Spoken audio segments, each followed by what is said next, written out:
Hello मेरे प्यारे दोस्तों, तो कैसे हैं आप लोग। मैं आशा और उम्मीद करता हूँ कि आप लोग बहुत अच्छे होंगे और अपने घर में होंगे, स्वस्थ होंगे, मस्त होंगे।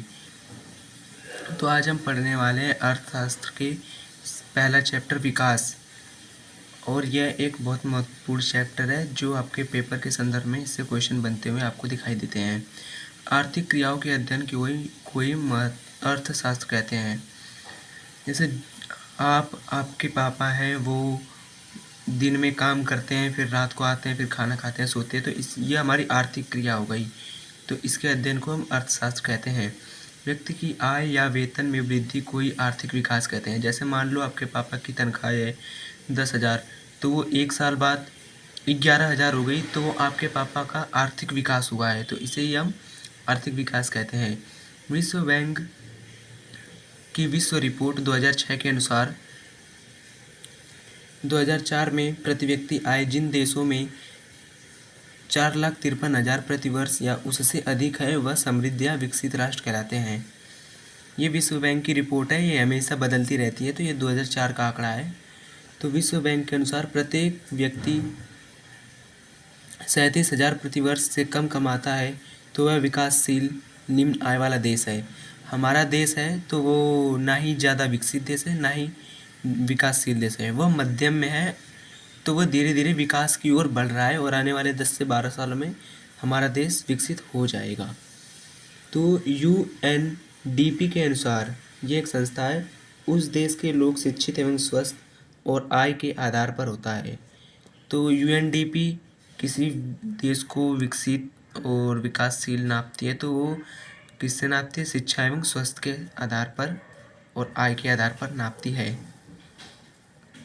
तो आगे है UNDP की full form United Nation develop programme है, इसे याद कर लेना।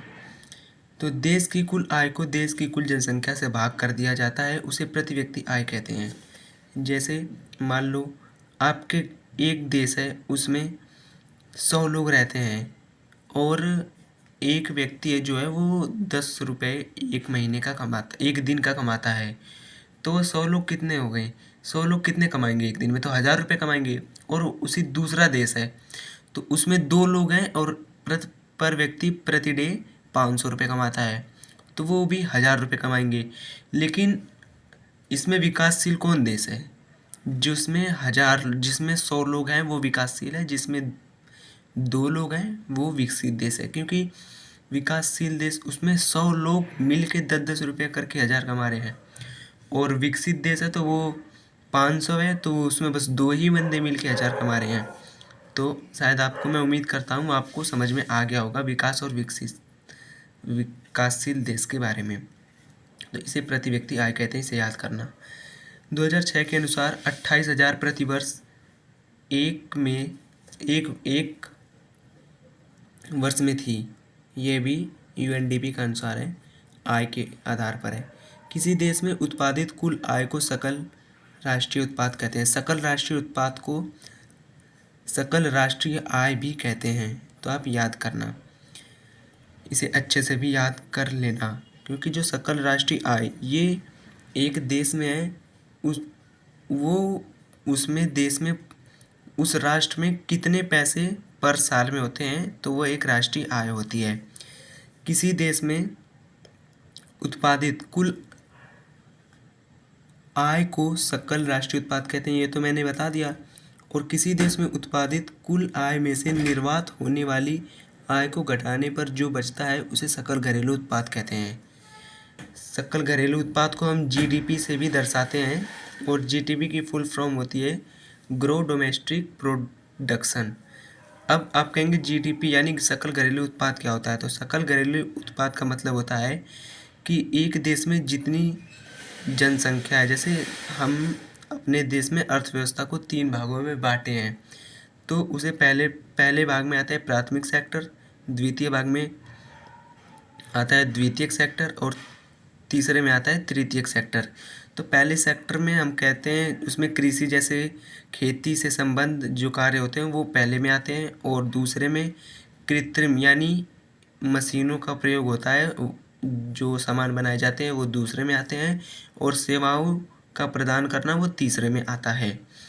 तो सकल घरेलू उत्पाद का मतलब होता है कि हमारे देश में मान लो कृषि ने ईख को बोया और उसे कंपनी को 20 रुपये किलो के हिसाब से बेच दिया।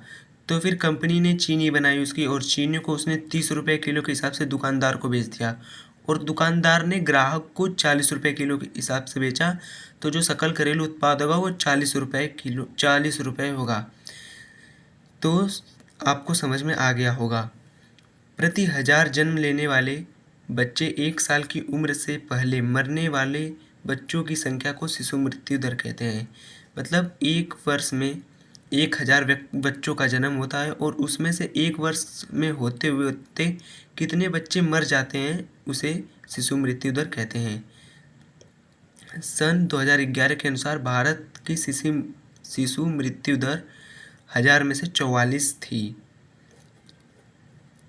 तो ये काफ़ी मतलब सही नहीं है, इसे रोका जाए। इसका रोकने का उपाय होगा कि रोकने के लिए सही तरीका है कि अस्पतालों में अच्छी सेवाएं दी जाएं।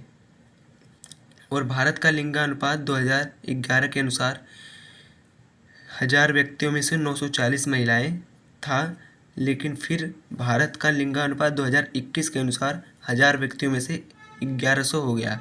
तो ये हमारा देश कहीं ना कहीं विकसित हुआ है।